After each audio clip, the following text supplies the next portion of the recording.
বিষাক্ত তৃষ্ণা, লেখিকা আয়রা নূর, পর্ব সংখ্যা ১০। ম্যামের অবস্থা ভালো না। বিষটা ধীরে ধীরে ওনার শরীরে ছড়িয়ে পড়েছে। ওনাকে এখন আমরা আইসিইউতে নেব।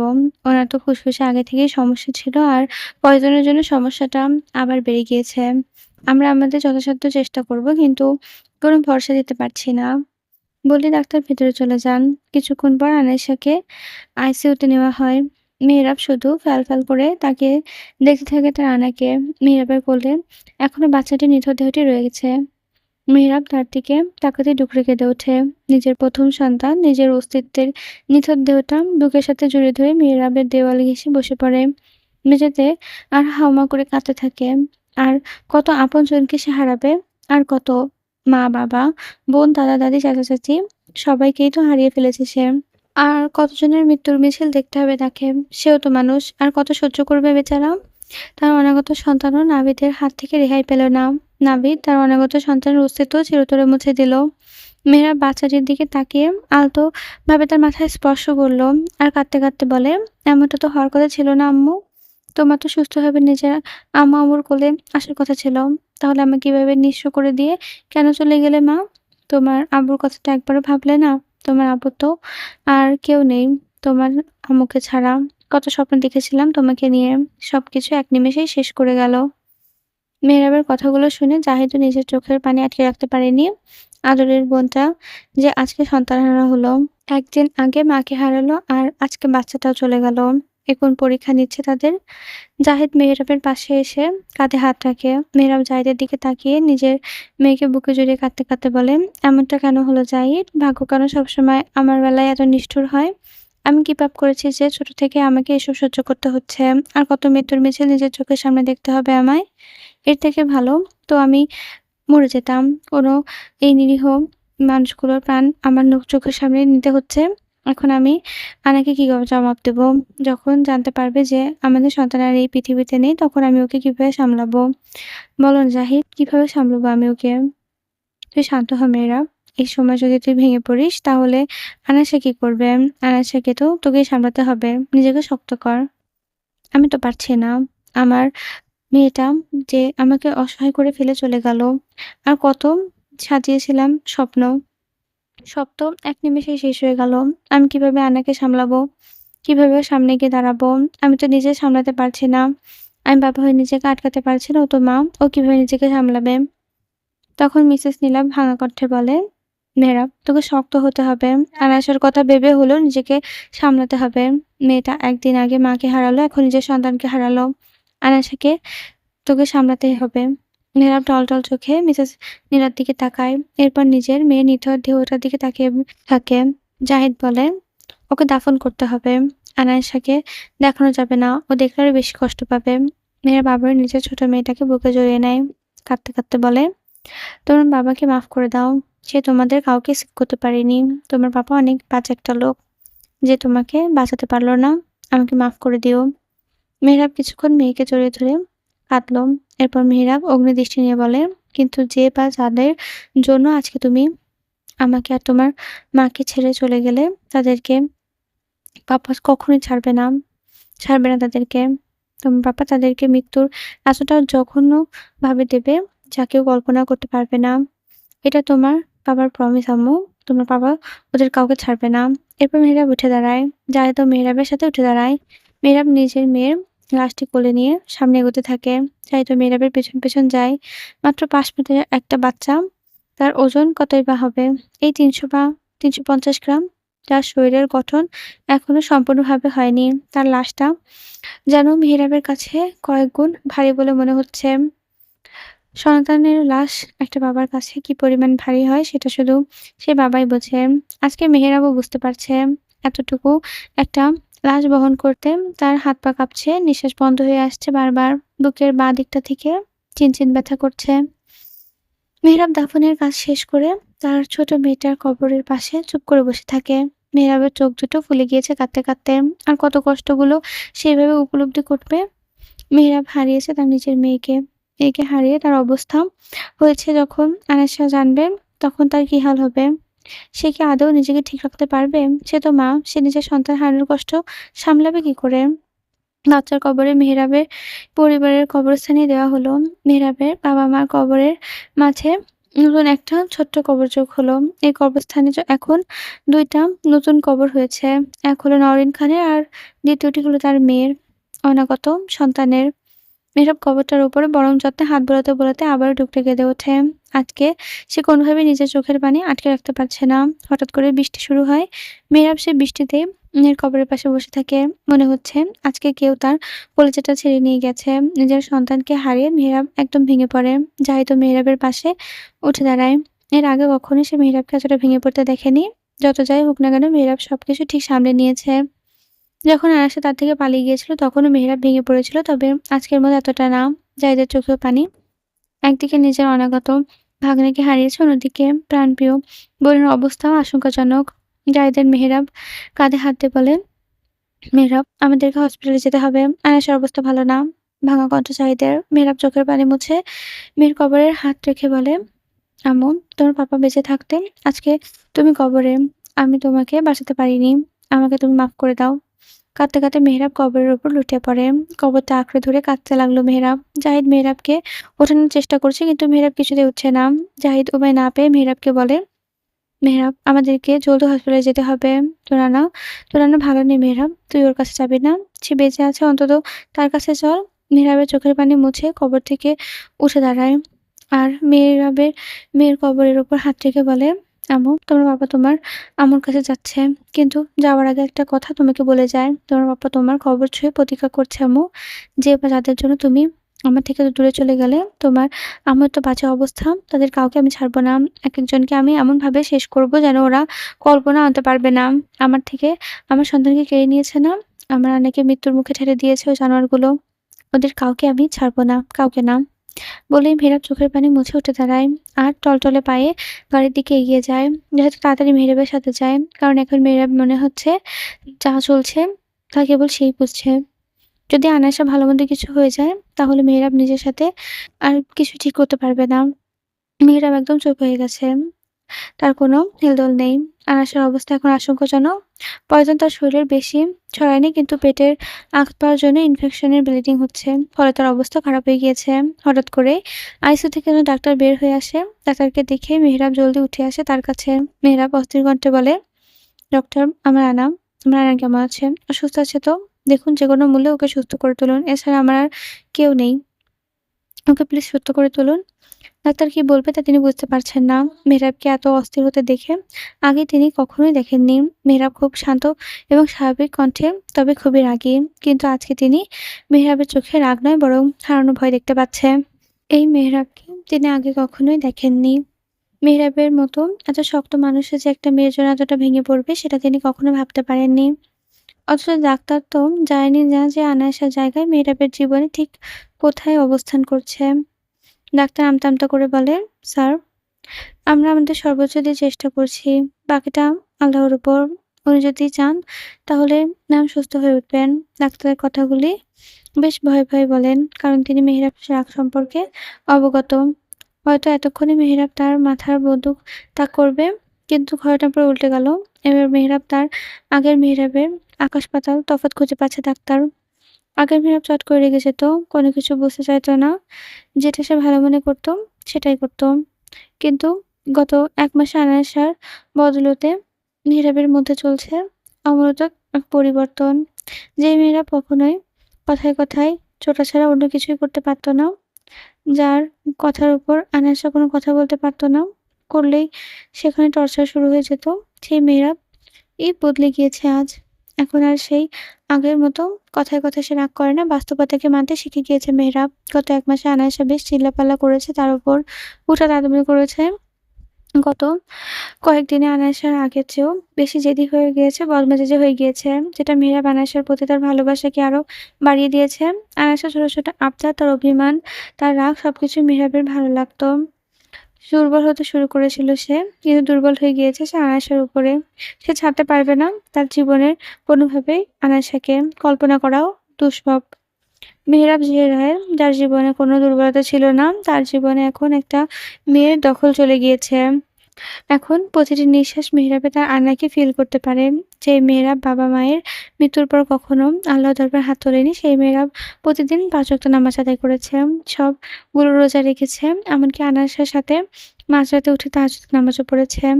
এটা কি একটা মানুষের পরিবর্তনের জন্য যথেষ্ট নয়? সে আল্লাহর পথে ফিরেছে, আস্তে, আস্তে নিজেকে বদলিয়েছে। হ্যাঁ, সে কখনোই অন্যায় কাউকে খুন করেনি। যাদেরকে সে খুন করেছে, শাস্তি দিয়েছে, তাদের কেউ না কেউ ছোটখাটো হলেও অপরাধী ছিল। যেখানে পুলিশের কাজ থেমে যেত, সেখানেই মেহরাবের কাজ শুরু হতো। সকল অপরাধীকে সে নিজের হাতে নিজের মতো করে শাস্তি দিত। আনাসা এত কিছু জানত না, আর তার জানার কথাও নয়। এই কথাগুলো শুধুমাত্র সে আর জাহিদই জানে।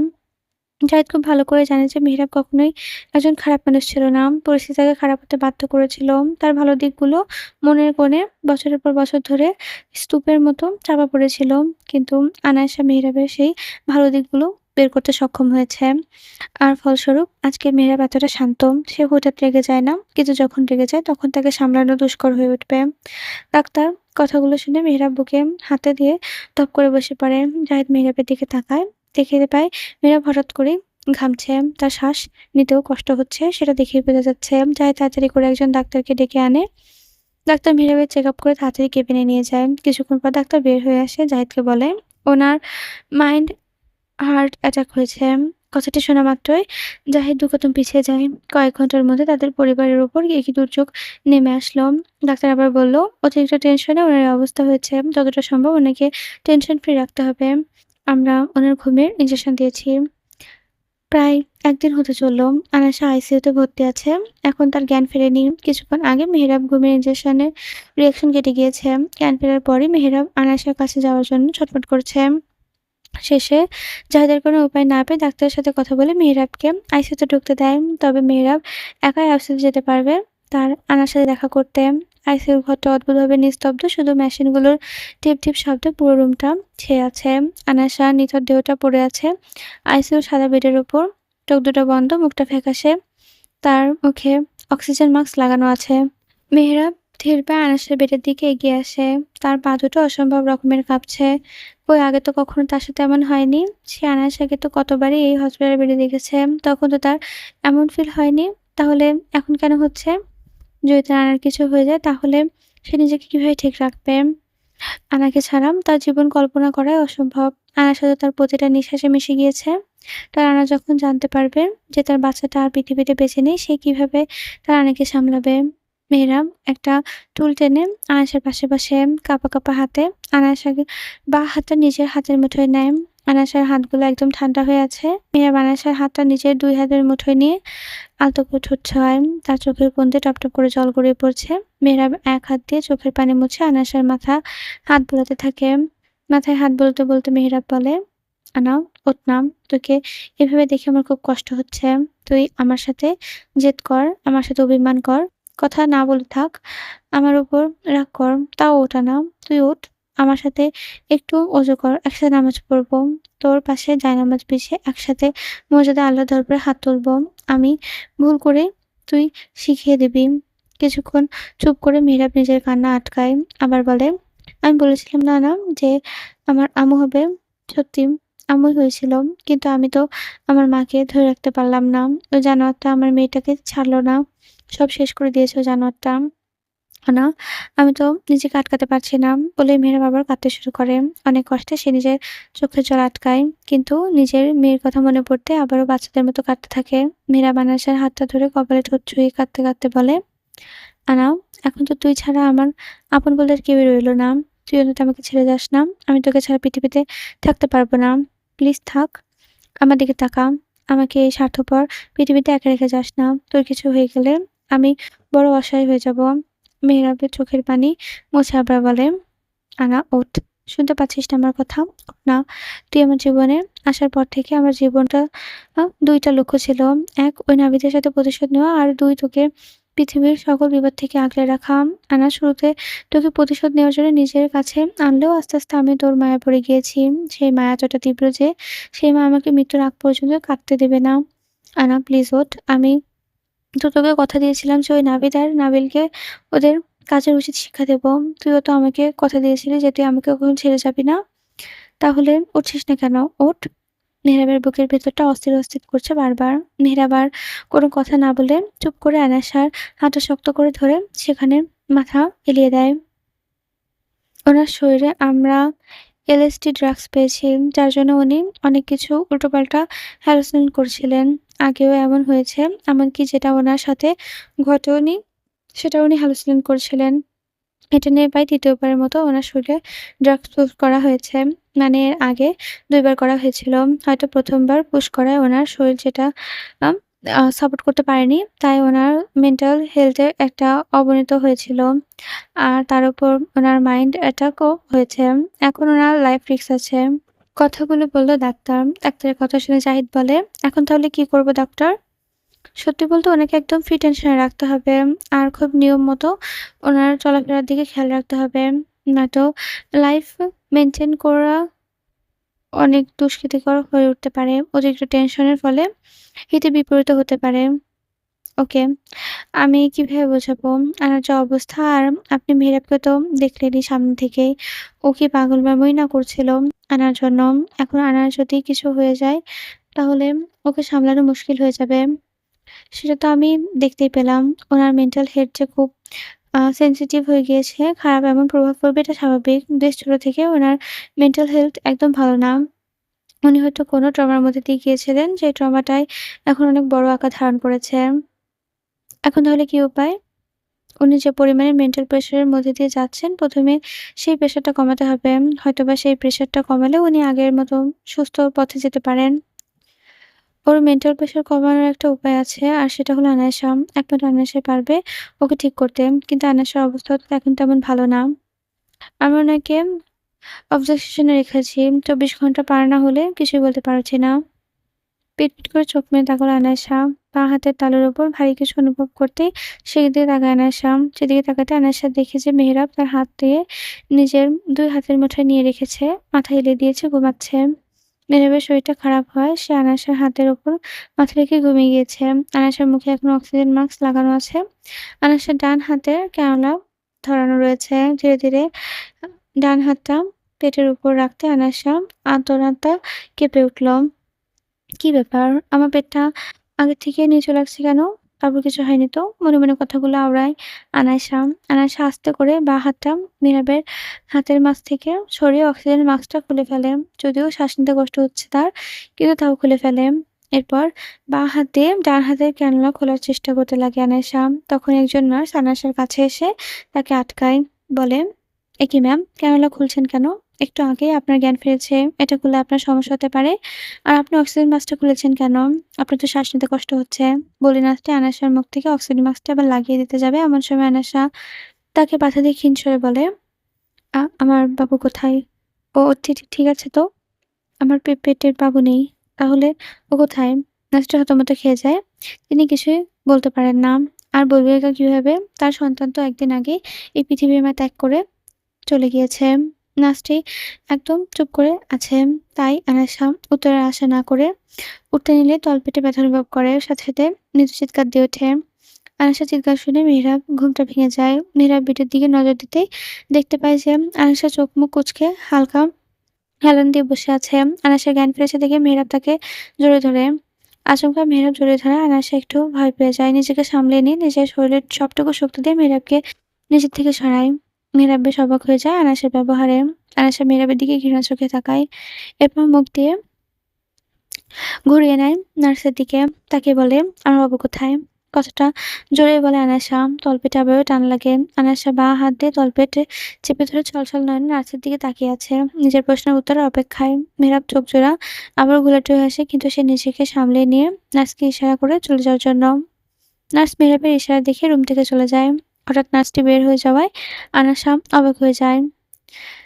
সে তার দিকে তাকায়। মেহেরাব এবার আয়েশার সামনে এসে দাঁড়ায় এবং বলে, "একদম আমাকে ছুঁবেন না। কোন অধিকারে আমাকে ছুঁয়েছেন?" মেহেরাব কিছু বলতে যাবে, এমন সময় আয়েশা আবার বলে ওঠে, "আমার বাচ্চা কোথায়? কোথায় রেখেছেন ওকে, হ্যাঁ?" বলে আয়েশা আবারও চোখ-মুখ কুঁচকে বন্ধ করে নেয়। একটু জোরে কথা বলায় তার পেটে সেলাই আবার জায়গায় টান লেগেছে। আয়েশা তার দাঁত চেপে সহ্য করে। "বলুন কোথায় রেখেছেন আমার বাচ্চাকে?" মেহেরাবের কথা অস্থির হয়ে যাচ্ছে। "আনাম, কথা বলিস না, তোর কষ্ট হচ্ছে। আনাস তাচ্ছিল্য হাসে। কেন? ওই সময় আপনার মনে হয়নি যে আমাকে আঘাত করলে কষ্ট হবে? নীরব আনাসের কথা আগামাথা কিছু বুঝতে পারে না। তাই সে আনাসকে জিজ্ঞেস করে, "কোন সময় কথা বলছিস টিয়ানা?" ও আবারও সেই পুরো নাটক শুরু করেছেন আপনি? নিজের দোষ ঢাকার জন্য চেষ্টা করছেন? কেন বলেন এমনটা করলেন? বাদ দিন এসব। আমার বাবু কোথায় সেটা আগে বলুন। বাচ্চার কথা শুনে মেহেরাবের বুকের ভেতর মোচড় দিয়ে ওঠে। কিভাবে বলবে সে আনাকে যে তাদের নিজেদের সন্তান নিজের হাতে সে তাকে দাফন দিয়ে এসেছে? মেহেরাবকে চুপ করে থাকতে দেখে আনাস আস্তে করে ওঠে। দুর্বল শরীর নিয়ে টেনে নিয়ে যায়। দাঁড়ানোর ফলে তার সামলাতে না পেরে পড়ে যেতে নিলে মেহেরাব তাকে ধরে ফেলে। আনাসা নিজের হাতটা ক্যানেলে টান মেরে খুলে ফেলে। মেহরাবের থেকে নিজেকে ছাড়ানোর চেষ্টা করতে, করতে বলে, "আমাকে ছেড়ে দেন। ছবেন না। আমার বাচ্চা কোথায় বলুন? ও ঠিক আছে তো? আপনি ওর কোনো ক্ষতি করেননি তো?" কম্পিত স্বর আনাসার মেহরাব আনাসিকে নিজের ছাগে জড়িয়ে নেয়। "আমি কোনো ক্ষতি করিনি। আমি কেন ক্ষতি করতে যাবো আনা? কারণ আপনি ওকে পছন্দ করেন না। কালকে কালকে সবটা নাটক ছিল, তাই না? এই যে আপনি নাটক করে বলছিলেন যে আমার বাচ্চার কত ক্ষতি আপনি করতে দেবেন না। তাহলে কোথায় ও? বলুন না। আমার বাবু কোথায়? আনা, আমার কথা একটু মন দিয়ে শোনো। না, আমি আপনার কোনো কথা শুনবো না। আমার বাবু কোথায় সেটা বলুন। ও কোথায় আছে? আচ্ছা, ওকে কি আপনি কোনো ডাস্টবিনে ফেলে এসেছেন? ঠিক যেভাবে আমাকে ফেলে এসেছিলেন? হ্যাঁ? চুপ করেছেন কেন বলুন? আনিসা রীতিমতো পাগলের মনি শুরু করে দিয়েছে। মেহরাব তাকে সামলাতে চেষ্টা করছে কিন্তু পারছে না। আনাসা মেহরাবের থেকে ছাড়া পাওয়ার জন্য বুলেটের গতিতে তার বুকে কিল-ঘুষি মারতে থাকে। কিন্তু মেহরাব তাকে ছাড়ে না। মেহরাব আনাসকে জড়িয়ে ধরে বলে, "আমি আমার আম্মুকে বাঁচাতে পারিনি আনা। ওকে নিজের হাতে কবর দিয়ে এসেছি আমি। আনা, জানিস ওর ওই ছোট দেহখানা ভার বহন করতে আমার খুব কষ্ট হচ্ছিল। মনে হচ্ছিল আমার কলিজাটা কেউ কেটে নিয়ে টুকরো, টুকরো করে দিচ্ছে। আমি আমার মাকে বাঁচাতে পারিনি আনা। ওকে ওই নাভিদ হাত থেকে বাঁচাতে পারিনি। আমাকে মাফ করে দে আনা।" কাঁদতে, কাঁদতে কথাগুলো বলে মেহেরাব। মেহেরাবের মুখে নিজের সন্তানের মৃত্যুর কথা শুনে আনাসা একদম জমে যায়। সে যেন নড়তেই পারছে না, নড়তে ভুলে গিয়েছে। আনাসাকে চুপ থাকতে দেখে মেহরাব তাকে ছেড়ে দিয়ে ভেজা চোখে আনাসার কপালে হাত দিয়ে নিজের কপাল ঠেকায়। "আনা, আমি বাঁচাতে পারলাম না আমার আম্মুকে।" মেহরাবের কথাগুলো বলছে আর তার চোখ দিয়ে অঝরে বৃষ্টির মতো জল গড়িয়ে পড়ছে। আনাসা একবারও মেহরাবের চোখের দিকে তাকায়নি। সে একদম স্তব্ধ হয়ে গিয়েছে। মেহরাব আনাসার মুখটা নিজের ২ হাতের আলো নিয়ে মাঝে বলে, "আনা, চুপ করে আছিস কেন? কিছু বল। আমার সাথে কথা বল। আমায় শাস্তি দে, তবুও আমার সাথে কথা বল।" কিছুক্ষণ একদম স্তব্ধ থেকে আনাসা মেহরাবের হাত দুটো নিজের মুখ থেকে নামিয়ে তার শার্টের কলার চেপে ধরে। অস্থির কণ্ঠে বলে, "মেরে ফেলেন আমার বাবুকে, হ্যাঁ? একেবারে মেরে ফেলেন ওকে?" আজকে মেহরাব আনাসার চোখের দিকে তাকাতে একদমই সাহস পাচ্ছে না। যে মেহরাবের চোখে চোখ রেখে কথা বলা আর দ্বিধাবোধ করে না, সেই মেহরাবই আজকে তার আনার চোখের দিকে তাকাতে পারছে না। মেহরাব নিজের বুকে খুব বড় অপরাধিত্ব মনে করছে। আনাসা এবার বেশ জোরে চিৎকার করে বলে ওঠে, "কেন ওকে মেরেছেন? হ্যাঁ? এর থেকে ভালো ওকে একেবারে মেরে ফেলতেন ১ম থেকেই।" "আমি না, বলছি না। এটা তুই আমি কেন নিজের অস্তিত্বকে মেরে ফেলতে যাবো?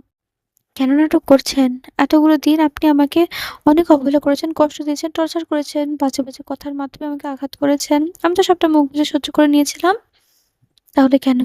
কেন আমার সাথে এমনটা করলেন? বাচ্চার তো কোনো দোষ ছিল না। আপনি আমার সাথে যা, যা করেছেন আমি তো সেটা মেনে নিয়েছিলাম, চেষ্টা করছিলাম। তাহলে কেন এমনটা করলেন মেহরাব?" মেহরাব আনাসারকে বলে, "আনা, তুই আমার পুরো কথাটা একবার শোন। আমি তো নিজের সন্তানকে খুন করব। আর তোর এমনটা কেন মনে হচ্ছে? সেটা আমারই অস্তিত্ব ছিল। তোর এটা ভুল ধারণা। তোর কোথাও ভুল হচ্ছে। চুপ করুন। একদম চুপ করুন আপনি। আমি আপনার কোনো কথা শুনতে চাই না, কোনো কথা না।" কিভাবে পারলেন মেহরাব নিজের সন্তানকে খুন করতে, নিজের রক্তকে খুন করতে? কেন করলেন এটা? কেন একটা নিষ্পাপ প্রাণকে আজকে শেষ করে দিলেন? ও জারজ অবৈধ বলে আপনি এমনটা করলেন, তাই না? আমি তো আপনার পায়ে পড়ে ওর প্রাণ ভিক্ষা চেয়েছিলাম। তাহলে কেন ওকে বাঁচতে দিলেন না আপনি? ওকে নিয়ে তো আপনার সমস্যা ছিল। আমাকে বলতেন, আমি ওকে নিয়ে অনেক দূরে চলে যেতাম। কেন করলেন এমনটা? কেন করলেন ওই নিষ্পাপ শিশুটাকে খুন? কেন ওকে পৃথিবীর আলো দেখতে দিলেন না? কেন, কেন, কেন? কাঁদতে, কাঁদতে কথাগুলো বলে আনেশা। বলে আনেশা নিচে বসে পড়ে আর অঝরে কাঁদতে লাগলো আবারও। একটা মেয়ের ক্ষেত্রে তার সন্তানের মৃত্যুটা মেনে নেওয়া ঠিক আদৌ সম্ভব? যেখানে একজন মা তার সন্তানের জন্য সবকিছু ত্যাগ করতে পারে, এমনকি মৃত্যুকেও মেনে নিতে পারে নিজের জন্য। কিন্তু সেই সন্তানের মৃত্যু কি সে মার পক্ষে মেনে নেওয়া আদৌ সম্ভব? মেহরাব নিচে বসে থাকা আনাসের সামনে বসে ছলছল নয়নে বলে, "কে বলেছে যে ও জারজ? আনা, আমার দিকে তাকাও। ও জারজ নয়, অবৈধ নয়। ও আমার রক্ত, আমার সন্তান। কিন্তু আমি তো আপনার স্ত্রী নই। আমি তো আপনার রক্ষিতা। আনা, এই একই কথা তুই আর কতবার বলবি? তুই আমার রক্ষিত নস, তুই আমার স্ত্রী। ধর্মীয় আর আইনত ২ ভাবে তুই আমার স্ত্রী আনাম। আমাদের সম্পর্কটা হারাম নয়। আনাম আর না আমাদের অস্তিত্ব অবৈধ। আনাসা মীরাবের দিকে তাকিয়ে আছে। কাঁদতে, কাঁদতে তার চোখ দুটো একদম লাল হয়ে গিয়েছে। নীরব আনাসিকে নিচ থেকে তুলে বেডে বসায় আর তার মাথায় হাত বুলায় বলে, "তোর হয়তো সেই রাতের কথা মনে নেই। আর মনে থাকার কথাও নেই। কিন্তু আমার খুব ভালো করে মনে আছে সে রাতে।" আয়েশার বয়স তখন মাত্র ১০। সেদিন খুব বৃষ্টি হচ্ছিল। আয়েশা নীলিমার চোখে ফাঁকি দিয়ে চুপচাপে বাড়ি থেকে পালিয়ে বাইরে এসেছিল। বৃষ্টিতে ভিজতে শুরু করে। মেয়েরাব প্রায় আয়েশাকে দেখতে আসতো, তবে লুকিয়ে, লুকিয়ে। সেদিনও মেয়েরাব আয়েশাকে দেখতে আসে। আর তখন মেহেরাব যে ছোট আনাসা ঝুম বৃষ্টিতে ভিজে সেটা দেখে ফেলে। ভিজতে, ভিজে একদম আনাসার হাঁচি উঠে গিয়েছে। মেহেরাব জানত না যে আনাসার ফুসফুসের সমস্যা আছে। একবার ঠান্ডা লাগলে সহজে থামে না। তাই মেহেরাব তাড়াতাড়ি গাড়ি থেকে নেমে এসে একটা ছাতা বের করে ধরে আনাসার মাথায়। ছাতাটা আনাসার মাথার উপর ধরতে আনাসার গায়ে বৃষ্টির পানি পড়ছে না দেখে আনাসা উপর তাকায়, দেখতে পায় যে কেউ তার মাথার উপর ছাতি ধরে আছে। মেহেরাবকে তার মাথার উপর ছাতি ধরে থাকতে দেখে আনাসা ২ হাত কোমর দিয়ে তেজি কণ্ঠে বলে, "এই, আপনি কে? আমার মাথার উপর ছাতা ধরে আছেন কেন? দেখছেন আমি বৃষ্টিতে ভিজছি।" আয়েশাকে তার উঁচু গলায় কথা বলতে দেখে মেহেরাব ধমক স্বরে বলে, "এই মেয়ে, তুমি এই ঝুম বৃষ্টিতে ভিজছো কেন? জানো না তোমার ঠান্ডা লেগে যেতে পারে? ঠান্ডার সমস্যা আছে? আর নীলিমা আন্টি কোথায়? পালিয়ে এসেছিল নাকি?" আয়েশা মেহেরাবের কথা থতমত খেয়ে যায়। সে সত্যি, সত্যি নীলিমার চোখ ফাঁকি দিয়ে চুপি, চুপি এখানে এসেছে বৃষ্টিতে ভিজতে। নিশ্চয়ই নীলিমা আন্টি জানে না? এত পাজি মেয়ে। এই চলো, বৃষ্টিতে আর ভিজতে হবে না। চলো। ঠান্ডা লেগে গিয়েছে, সেদিকে কোনো খোঁজ নেই। এখন জল বাঁধিয়ে উল্টে পড়ে থাকবি।" বলেই মেয়েরাব আনাসার বাঁ হাতটি ধরে বাড়িতে নিয়ে যেতে থাকে। এখনই নীলিমা এসে হাজির হয়। আনাসার চোখে পানি টলমল করছে। মনে হচ্ছে টোকা দিলে এক্ষুনি ঝরে, ঝরে পড়বে। নীলিমাকে দেখে আনাসা তার পেছনে লুকিয়ে পড়ে। মেহেরাব নীলিমাকে দেখে বলে, "এই ঝুম বৃষ্টিতে বাইরে কি করছে? হ্যাঁ? আমি তো আপনাকে ওর খেয়াল রাখতে বলেছিলাম। একটা ১০ বছরের বাচ্চাকে ঠিকমতো খেয়াল রাখতে পারেন না? আমাকে মাফ করবেন স্যার। শিরিন আমাকে কাজে লাগিয়ে দিয়েছিল তাই ওর উপর নজর রাখতে পারিনি। টাকাটা আপনাকে কে দেয়? আমি নাকি শিরিন?" "আপনি। তাহলে আমার টাকাটা নিয়ে কাজটা করবেন শিরিনের। এরপর থেকে যেন এমন ভুল না হয়।" "জি স্যার, এরপর থেকে এমন ভুল হবে না।" এরপর নীলিমা আনাসকে নিয়ে চলে যেতে নিলে মেহেরাব তাদেরকে দাঁড় করিয়ে তার নিজের পকেট থেকে একটা চকলেট বের করে আনাসের হাতে দেয়। আনাসের সামনে হাঁটু মুড়ে বসে। তার চোখের পানি মুছিয়ে দিয়ে হাতে বড় চকলেটটা ধরিয়ে দিয়ে বলে, "এটা তোর। আর নেক্সট টাইম যেন তোকে বৃষ্টিতে ভিজতে না দেখি, তাহলে খবর আছে।" বলে মেয়েরা তাড়াতাড়ি গাড়ি নিয়ে সেখান থেকে চলে যায়। সেদিন পুরো দিনটায় হালকা পাতলা বৃষ্টি হচ্ছিল, কিন্তু সন্ধ্যা নামার পর থেকে তুমুল ঝড়ের বৃষ্টি শুরু হয়ে যায়। মেহেরাব সেই সময় মিস্টার নাবিলের বাড়িতে থাকতো। সে পড়াশোনার পাশাপাশি নিজের বিজনেসও সামলাতো। মিস্টার নাবিলও তাকে বিজনেসের সামান্যতম সাহায্য করতেন। বাইরে তুমুল ঝড় বৃষ্টির মধ্যে মেহেরাব নিজের রুমে বিজনেস পেপারগুলো নিয়ে বসেছিল। সেই সময় ফায়দা তার রুমে ঢুকে পড়ে। ফায়দার বয়স তখন ১৮ ছিল। মেহেরাব যেহেতু সেই সময় তাদের বাড়িতেই থাকতো, তাই ফায়দাও সুযোগ পেলে মেহেরাবের পেছন, পেছন ঘুরত। মেহেরাব নিজের কাজ নিয়ে খুবই ব্যস্ত ছিল। সাথে তার আনাসকে নিয়েও খুব টেনশন হচ্ছিল। যদি একটু আগে নীলিমাকে ফোন করে আনাসার খোঁজ নিয়েছে, তখন নীলিমা তাকে বলেছিল যে আনাসা এখনো অবধি ঠিক আছে। তবে চোখ মুখ ছলছল করছে, হয়তো জ্বর উঠতে পারে। ফায়দা মেহেরাবের রুমে ঢুকতেই মেহেরাব বেডের ওপর গিয়ে বসে। মেহেরাব ফায়দাকে দেখে, তবে না দেখার ভান করে নিজের কাজে মনোযোগ দেয়। মেহেরাব খুব ভালো করে জানে ফায়দা যে কত লাই দেওয়া হয়েছে, সে ততই মাথায় উঠে বসবে। মেহেরাব যতটা সম্ভব ফায়দাকে এড়িয়ে চলে। মেহেরাব মেহেরাব না চাইতেও ফায়দার দিকে তাকায়, কিন্তু কিছু বলে না। তাই ফায়দা মেহেরাবের আরেকটু কাছে গিয়ে বসে। মেহেরাব মেহেরাব এবারে কিছু বলে না, কিন্তু একটু দূরে সরে যায়। তখন ফায়জা একটু রেগেই বলে, "মেহেরাব, আমি কখন থেকে তোমাকে ডাকছি? আচ্ছা তুমি সবসময় আমাকে ইগনোর করো কেন বলো তো?" মেহেরাব এবারে কিছু বলে না। তাই ফায়জা মেহেরাবের আরেকটু কাছে বসতে গেলেই মেহেরাব বেড থেকে নেমে ফায়জাকে উদ্দেশ্য করে বলে, "এসো আমার রুমে কি করছো? নিজে কি পড়াশোনা নেই? যখন দেখবো তখনই আমার পেছন, পেছন ঘুরঘুর করো। এতবার বারণ করেছি, এরপরেও পেছন, পেছন ঘোরো। তাও কেন আমার পেছন, পেছন থাকো তুমি? অসহ্য একটা মেয়ে।" ফায়দা কিছু বলতে যাবে, তখনই মেহেরাবের ফোনটা বেজে ওঠে। ফোন হাতে নিয়ে মেহেরাব চোখে যায় নীলিমা কল করেছে। মেহেরাব তাড়াতাড়ি ফোনটা রিসিভ করে রুম থেকে বের হয়ে যায়। ফায়জার আগে নিজের হাত মুষ্টিবদ্ধ করে নেয়। "আন্না কেমন আছে? ওর কি জ্বর উঠেছে? ডক্টরকে কল করছো নাকি আমি আসবো?" "স্যার, আনেশার জ্বরে পুরো শরীর গরম হয়ে আছে। ওষুধ খাইছে কিন্তু জ্বর নামছে না। আরেকটা কথা।" "কি?" "শিরিনের মাঝবয়সী লোক আর একটা যুবক ছেলেকে নিয়ে এসে বলিতে আমি লুকিয়ে, লুকিয়ে শুনতে পেয়েছি যে তারা আয়েশাকে নিয়ে যেতে এসেছে স্যার। ওদের উদ্দেশ্য আমার একদমই ভালো লাগছে না। আপনি যদি পারেন তাহলে দ্রুত এখানে চলে আসুন।" কথাটা শোনা মাত্র মেহরাব বুকটা ধক করে ওঠে। মেহরাব হারানোর ভয় হচ্ছে। মেহরাব জেরায়েল ভয় পাচ্ছে। এই ১ম মেহরাব জেরায়েলের ভয় কি জানি সেটা ফিল করতে পারছে। আর সেই ভয়টা কি? আয়েশাকে হারিয়ে ফেলার ভয়। মেহরাব দেরি না করে ফোনটা কেটে দিয়ে নিজের রুমে গিয়ে ঝটপট গাড়ির চাবিটা হাতে নিয়ে নেয়। বের হতে নেবে এমন সময় ফায়দা পথ আটকায়। ফায়দাকে পথ আটকাতে দেখে মেহরাবের মেজাজটা গরম হয়ে যায়। তবে সে যথেষ্ট শান্ত কণ্ঠে ফায়দাকে উদ্দেশ্য করে বলে, "সামনে থেকে সরো ফায়দা, আমার দেরি হয়ে যাচ্ছে।" ফায়জা মিহরাবের হাতটা ধরে ন্যাকামো স্বরে বলে, "মিহরাব, এই বৃষ্টিতে তুমি কোথায় যাচ্ছ? হাঁটা ছাড়ো। আমার দেরি হয়ে যাচ্ছে। আমাকে তাড়াতাড়ি যেতে হবে।" "না, ছাড়ব না। আগে বলো কোথায় যাচ্ছ?" মিহরাব এবার রেগে গিয়ে ফায়জাকে ধাক্কা দিয়ে সরিয়ে দেয়। রুম থেকে বেরিয়ে যায়। ধাক্কা দেওয়ার ফলে ফায়জা দরজার কোণায় গিয়ে বাড়ি খায় আর তার কপাল হালকা একটু কেটে যায়। ফায়জা কপালে হাত দিয়ে রাগে গজগজ করতে, করতে নিজের রুমে চলে যায়। বাড়িতে তুমুল ঝড় হচ্ছে। আশেপাশের গাছপালা ডালপালা ভেঙে পড়ছে আর রাস্তার উপর পড়ছে সবকিছুই। আস্তে, আস্তে সাথে, সাথে বস্তুপাতও শুরু হতে থাকে। যেমন বাইরের অবস্থা চলছে ঠিক তেমনি এখন মেহেরাবের মনের ভেতরের অবস্থাও তেমনই চলছে। ওই লোকগুলো যদি তার আয়নাকে তার থেকে কেড়ে নেয় সেই চিন্তা করতে, করতে মেহেরাব এই ঝড় বৃষ্টির মাঝেও স্পিডে গাড়ি চালাচ্ছে। প্রায় ৪৫ মিনিটে সে পল্লীতে পৌঁছে যায়। মুখে মাস্ক লাগানো ছিল তার। পেছনে গেট দিয়ে পল্লীতে ঢুকতে আনাশা রুমে গিয়ে জ্বরের কাতরে থাকা আনাশাকে কোলে নিয়ে যেই মেহরাব বের হয়ে আসবে অমনি তার পথ আটকাতে লাগায় শিরিন। মেহরাব শিরিনের পাশ কাটিয়ে বের হতে নিলেই শিরিন হাত দিয়ে তাকে আটকে দিয়ে বলে, "এ ছোকরা, কোথায় নিয়ে যাচ্ছ ওকে?" "সেটা আপনার না জানলেও চলবে। আমাদের পল্লীর মেয়েকে উঠিয়ে নিয়ে যাচ্ছ।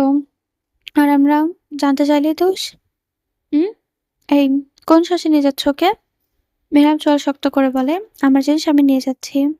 তার কৈফিয়ত নিশ্চয়ই আমি তোমাকে দেব না?" "ওমা! ও তোমার হতে যাবে কেন? ও তো এখন মিস্টার ওয়াজিদের মাল।" পাঞ্চবিষ্যুতে কথাগুলো বলে শিরিন। আনাশাকে অন্য কারোর বলায় মেহরাবের মেজাজ শব্দম আকাশে উঠে যায়। তাই শিরিনের সাথে আর কোনো কথা না বাড়িয়ে তাকে এক হাত দিয়ে জোরে ধাক্কা দিয়ে নিজের সামনে দিয়ে সরিয়ে দেয়। রুম থেকে বের হয়ে যায়। সে দরজার ধারেই পড়ে যায়। সে নিজেরকে আটকে নেয়। নিজেকে সামলে মেহরাবের পেছু নেয়। মেহরাবের পেছনের দরজা দিয়ে বের হতে যাবে।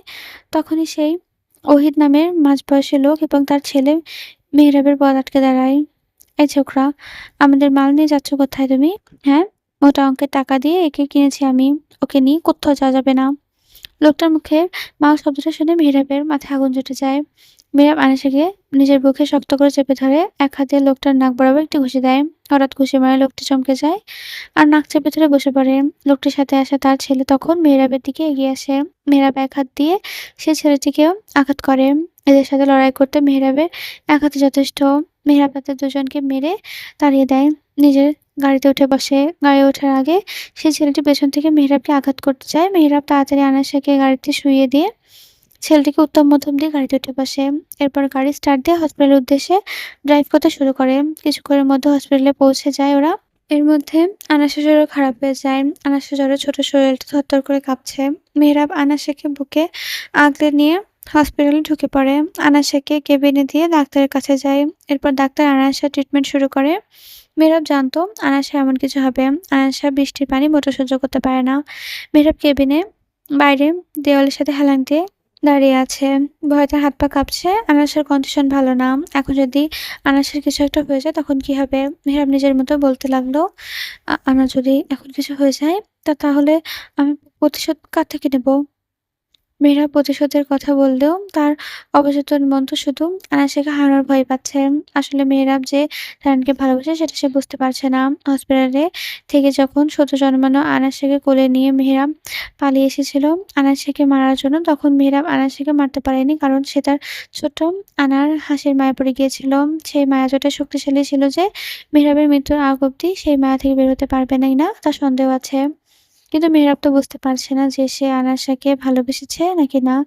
মেহরাব দেয়াল ঘেঁষে বসে পড়ে। সে কিভাবে তার আনাকে সবার থেকে সেভ করবে? সবার চোখ খালি তার আনার উপরেই পড়ছে। সে কিভাবে তার আনাকে নিজের থেকে দূরে রাখতে দিতে পারে? হঠাৎ করে তার মাথায় একটা বুদ্ধি আসে। সে উঠে ডাক্তারের কেবিনে চলে যায়। "ডক্টর, আনা এখন কেমন আছে?" "আরে আগে বসো, শান্ত হও। তোমার হাত দিয়ে তো রক্ত পড়ছে। ব্যান্ডেজ করাতে হবে।" "এসব বাদ দিন। আগে বলুন না কেমন আছে?" "হ্যাঁ, পেশেন্ট এখন ভালো আছে। ও বিপদমুক্ত। জ্বরটা মাথায় উঠে গিয়েছিল। ঠিক সময়ে হাসপাতালে এনেছো। নাহলে উল্টোপাল্টা কিছু হয়ে যেতে পারত।" "আচ্ছা, ওকে নিয়ে যেতে পারবো?" হ্যাঁ, এখনই নিয়ে যেতে পারো। তবে প্রপার ঘুম দরকার। আর খাওয়া-দাওয়ার দিকে একটু বেশি খেয়াল রেখো। হুম। বলে মেহরাব আনাসের কেবিনে চলে যায়। আসনা কেবিনে গিয়ে তাকে আবারও কোলে নিয়ে নিজের গাড়ির দিকে এগিয়ে যায়। আনাসকে গাড়িতে শুইয়ে দিয়ে গাড়ি স্টার্ট দেয়। এতক্ষণ ঝড় বৃষ্টিও থেমে গিয়েছে। ভোরের আলো ফুটতে শুরু করেছে। মেহরাব গাড়ি এসে থামে একটা বাড়ির সামনে। মেহরাব গাড়ি থেকে নেমে আনাসকে কোলে নিয়ে সেই বাড়ির মূল ফটকে এসে দাঁড়ায়। এরকম কড়া নজরে রাখা শুরু করেছিল তাকে। এতক্ষণ পর একজন বৃদ্ধ লোক বেরিয়ে আসে। দরজা খোলে। বৃদ্ধ লোকটি মেহরাবকে ভালো করেই চিনতে পেরে যায়।